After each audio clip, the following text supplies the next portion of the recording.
60 రోజుల్లో మీతో ఇంగ్లీష్ అద్భుతంగా మాట్లాడిస్తాం. వెంటనే కాల్ చేసి జాయిన్ అవ్వండి.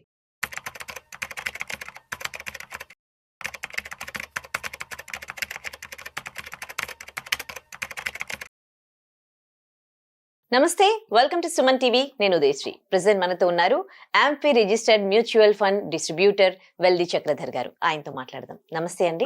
Welcome to our studio. Yeah, ఈ మధ్య ఒక ఆర్టికల్ చదివానండి, హెచ్డిఎఫ్సి ఎర్గో లాసెస్ బుక్ చేశాయని.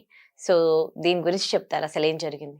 ఇది యాక్చువల్గా ఏంటంటే హెల్త్ ఇన్సూరెన్స్ కంపెనీస్ అనేవి మనకి ఇండియాలో చాలా ఉన్నాయండి. హెచ్ఎఫ్సి ఎర్గో కావచ్చు, కేర్, స్టార్ హెల్త్ ఇన్సూరెన్స్, అలాగే మనకి యూనిట్ ఇండియా ఇన్సూరెన్స్ కంపెనీస్ కానివ్వండి, చాలా కంపెనీస్ మనకి హెల్త్ ఇన్సూరెన్స్ అని ప్రొవైడ్ చేస్తాయి. అయితే చాలా మందికి మనం ఏదైనా హెల్త్ ఇన్సూరెన్స్ తీసుకుందాము అంటే మనం వెంటనే గూగుల్లో సెర్చ్ చేస్తాం, బెస్ట్ హెల్త్ ఇన్సూరెన్స్ కంపెనీ ఏది బాగుంది. సో అందులో వాళ్ళు చూసేది ఏంటంటే క్లైమ్ రేషియో ఎలా ఉంది, వాళ్ళు 91% క్లైమ్ ఇస్తున్నారా లేదా, అంటే ప్రతి ఒక్క 100 పాలసీస్ మనం ఇస్తుంటే ఎన్ని క్లైమ్ సెటిల్మెంట్ అవుతున్నాయి అనేసి చూస్తారు. అదొక పారామీటర్. సో అలా క్లైమ్ సెటిల్మెంట్ ఒక పారామీటర్. అలాగే చూస్తే మీకు ఇంకో పారామీటర్ అంటే ఎంత వాల్యూమ్ ఆఫ్ బిజినెస్ వాళ్ళు చేస్తున్నారు సంవత్సరానికి, ఎంతమంది కస్టమర్స్ ఉన్నారు, ఎన్ని నెట్వర్క్ హాస్పిటల్స్ వాళ్ళకు ఉన్నాయి, ఇంకా వాళ్ళకి ఏమేమి ఫీచర్స్ ఉన్నాయి వాళ్ళ పాలసీలో, అంటే మెటర్నిటీ కవర్ అవుతుందా లేదా, డెంటల్ కవర్ అవుతుందా లేదా, అలా అన్ని చూస్తారు అన్నమాట.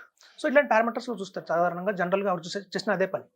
కానీ మాలాంటి అడ్వైజర్స్ ఏం చేస్తాము అంటే ప్రాఫిట్ అండ్ లాస్ అకౌంట్ తీసుకుంటాం. ఎందుకంటే ప్రతి కంపెనీకి కూడా ఒక సంవత్సరం అయిన తర్వాత ఒక ప్రాఫిట్ అండ్ లాస్ స్టేట్మెంట్ వస్తుంది మనకి. అది గూగుల్లో కూడా సెర్చ్ చేస్తే మనకు వస్తుంది. సో ఆ స్టేట్మెంట్ వల్ల మనకు తెలిసేది ఏంటంటే ముందు ఆ కంపెనీ లాభాల్లో ఉందా నష్టాల్లో ఉందా, ఎంత క్లెయిమ్ ఇచ్చారనేది ఒకటి ఇంపార్టెంటే, కానీ ముందు ఆ కంపెనీ ఫర్దర్ గా ఉండాలి కదా మార్కెట్ లో, ఉంటేనే మనకి రేపొద్దున ఇంకో క్లెయిమ్ వస్తుంది అని తెలుసుకోవాలి. కంపెనీ లేకపోతే ఇంకా ఈ క్వశ్చన్ అంతా యూజ్లెస్ క్వశ్చన్, అందులో ఎన్ని ఫ్యూచర్లు ఉన్నా కూడా మనకి వేస్టే. సో అట్లా రీసెంట్ గా మనకి ప్రతి ఒక్క ఇయర్, రీసెంట్ గా మనకి ఇయర్ అయిపోయింది కాబట్టి 2024-25 అంటే 1st April 2024 నుంచి 31st March 2025 ఒక ఫైనాన్షియల్ ఇయర్ అయిపోయింది కాబట్టి మనం మేలో ఉన్నాం. జస్ట్ అంటే ప్రీవియస్ ఇయర్ లో మనకి రిపోర్ట్ వచ్చేసింది అన్ని ఏ కంపెనీ ఎంత పర్ఫామ్ చేసింది ఏంటి అని. సో అలా చూస్తే హైయెస్ట్ లాస్ మేకింగ్ కంపెనీ మీకు ఫిక్కో టోక్యో అని కంపెనీ ఉంది. ఫిక్కో టోక్యో కంపెనీ మనకి -47%, అంటే సహాన్ బిజినెస్ వాళ్ళది పడిపోయింది. చాలా లాసెస్లో ఉన్న కంపెనీ. నెక్స్ట్ వచ్చి మీకు జియో డిజిట్ అనే కంపెనీ ఉంది, గో డిజిట్ అంటారు దాన్ని. ఆ కంపెనీ 6% లాస్ మేక్ చేసింది. మన హెచ్డిఎఫ్సి ఎర్గో కూడా 3% లాస్ మేక్ చేసింది. అలాగే యూనిట్ ఇండియా ఇన్సూరెన్స్ కంపెనీ ఉంది, అది మ్యాక్సిమం 10% లాస్ అనేది కేవలం మనం హెల్త్ లోన్ తీసుకున్నామండి. ఇది జనరల్ గా ఇన్సూరెన్స్ అంటే ఏంటంటే వాళ్ళు కార్ ఇన్సూరెన్స్, వెహికల్ ఇన్సూరెన్స్, లేకపోతే మనకి మెరైన్ ఇన్సూరెన్స్, అలాగే మనకి ఏంటి ఫ్యాక్టరీలు, బిల్డింగ్స్ అన్ని కలిపి చేస్తారు. కాకపోతే మనం హెల్త్ సెగ్మెంట్ గురించి డిస్కస్ చేస్తున్నాం కాబట్టి ఓన్లీ హెల్త్ పారామీటర్ లో తీసుకుంటే మాత్రం ఈ కంపెనీస్ లాస్ బుక్ చేశాయి. సో హెచ్డిఎఫ్సి ఎందుకు మనకి లాస్ బుక్ చేసింది అంటే వాళ్ళకన్నా కార్పొరేట్ ఇన్సూరెన్స్ కంపెనీలు కొన్ని వెళ్ళిపోయినాయి, వీళ్ళు రెన్యూల్ చేయలేదు. చూడండి, రిటైల్ పీపుల్ వేరుగా ఉంటారు, కార్పొరేట్స్ వేరుగా ఉంటారు. రిటైల్ పీపుల్ అంటే మనం పబ్లిక్, మనం సొంతంగా వెళ్ళి మన కోసంగా ఒక ఫ్యామిలీలో ఒక హెల్త్ పాలసీ కావాలని తీసుకుంటాం. కార్పొరేట్ ఏంటంటే ఇప్పుడు నువ్వు చూడండి, విప్రో కంపెనీ ఉంది, టీసీఎస్ కంపెనీ ఉంది, టాటా రెడ్డిస్ కంపెనీ ఉంది. ఇట్లాంటి కంపెనీ మొత్తం గ్రూప్ ఇన్సూరెన్స్ ఇస్తారు కంపెనీ వాళ్ళు, అది group insurance company. So HDFC వాళ్ళు ఏం చేస్తారంటే ప్యారల్ గా రిటైల్ చేస్తూ అలాగే సాధారణంగా కూడా కార్పొరేట్ చేస్తుంటారు. సో అలాంటి పెద్ద కార్పొరేట్స్ ఎవరు రెండు వెళ్ళిపోయినాయి వాళ్ళకి. సో దాంతో సంవత్సరం చాలా బాగా లాస్ బుక్ చేశారనమాట. సో ఇదే కనుక మనం కంటిన్యూ అయితే కనుక ఇలాగే -3%, -4% కనుక కంటిన్యూ అవుతుంటే కనుక 3-4 ఇయర్స్ దాకా కంపెనీ కొంచెం ప్రాబ్లంలో పడే అవకాశం చాలా ఉంటుంది. సో కాబట్టి ఏంటంటే మేము చూసే కోణం ఏంటి అంటే ముందు ఆ కంపెనీ లాస్లో ఉందా ప్రాఫిట్స్ లో ఉందా అనేది మోస్ట్ ఇంపార్టెంట్ గా చూస్తాం. సో సాధారణంగా ఏంటంటేనండి, జనరల్ గా మమ్మల్ని అడిగే క్వశ్చన్ ఏంటంటే ఏ కంపెనీ తీసుకోమంటారు అని అడుగుతారు. సో మేము సాధారణంగా ఏంటంటే ఏదైనా స్టాండ్ అలోన్ హెల్త్ ఇన్సూరెన్స్ కంపెనీకి మేము ఎక్కువ ప్రాధాన్యత ఇస్తాం. ఎందుకంటే stand alone health insurance company ఎలా ఉంటుందంటే కింద ప్యూన్ నుంచి పైన చైర్మన్ దాకా కేవలం హెల్త్ మీదే కాన్సన్ట్రేషన్ చేస్తారు. వాళ్ళు తలకి అటు తిప్పరు, కేవలం dedicated to health. Stand alone అంటేనే అర్థం అది.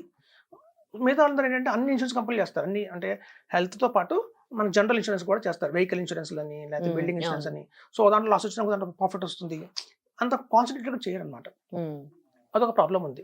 ఇంకోటి ఏంటంటే చూడండి, సాధారణంగా పార్ట్నర్షిప్ అంటారు, అంటే ఒక హెచ్డిఎఫ్సి ఒక ఎర్గో రెండు కలిసి పెట్టాయి, ఒక టాటా ఒక ఏఐ కలిసి పెట్టాయి, ఐసిఐసిఐ లంబార్డ్ కలిసి పెట్టాయి.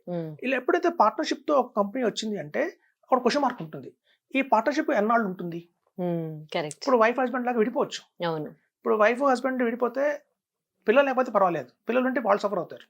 అలాగే ఎప్పుడైనా రెండు కంపెనీలు కలుస్తున్నాయి అంటే ఆ కంపెనీలు ఎర్మన్నాళ్ళు ఉంటాయి అనేది క్వశ్చన్ మార్క్ ఉంటుంది.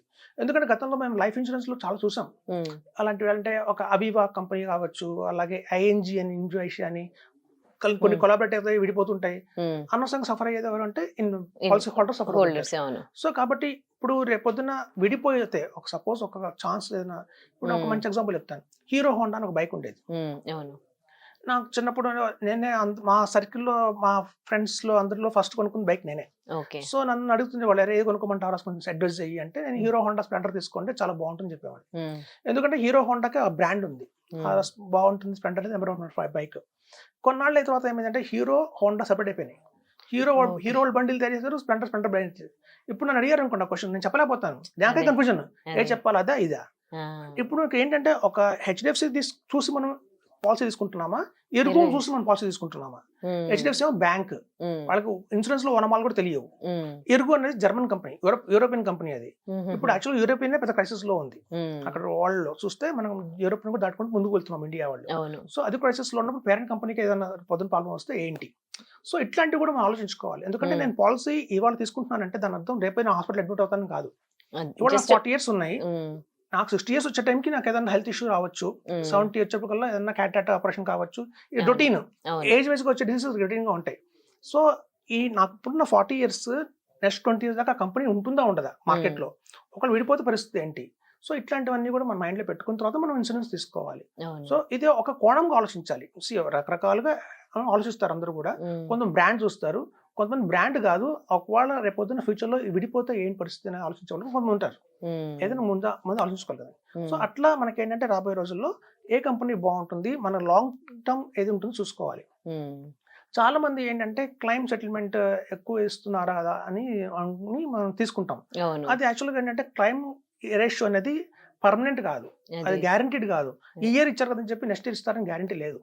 సో ఆ పారామీటర్ లో చాలా మంది 99% తీసుకునేది అక్కడే ఆ పారామీటర్ లో ఆలోచిస్తారు. కాబట్టి అది మంచిగా, అది కరెక్ట్ అయిన పారామీటర్ కాదని నేను చెప్తున్నాను. దాని ప్రాఫిట్ చూసుకోవాలి, ముందు కంపెనీస్ ఉంటాయి ఉండవా ఫ్యూచర్ లో. వాళ్ళు విడిపోతే మనం ఎరుగో హెచ్డిఎఫ్సి వాళ్ళు సపరేట్ ఒక life insurance health insurance company మొదలు పెట్టినా, ఎరుగో వాళ్ళు సపరేట్ గా వెళ్ళిపోయి ఒక హెల్త్ ఇన్సూరెన్స్ కంపెనీ పెట్టినా మనం అటు వెళ్ళాలా ఇటు వెళ్ళాలా అనేది పెద్ద క్వశ్చన్ మార్క్ కూడా ఉంటుంది అన్నమాట.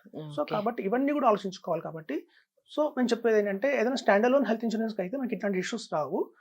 ఇలా పార్ట్నర్షిప్ లేకుండా ఉంటే మీకు రాబోయే రోజుల్లో క్లైమ్ సెటిల్మెంట్ ఈజీగా ఉంటుందని చెప్తాను. Thank you so much for the information Chakradhar గారు. Thank you.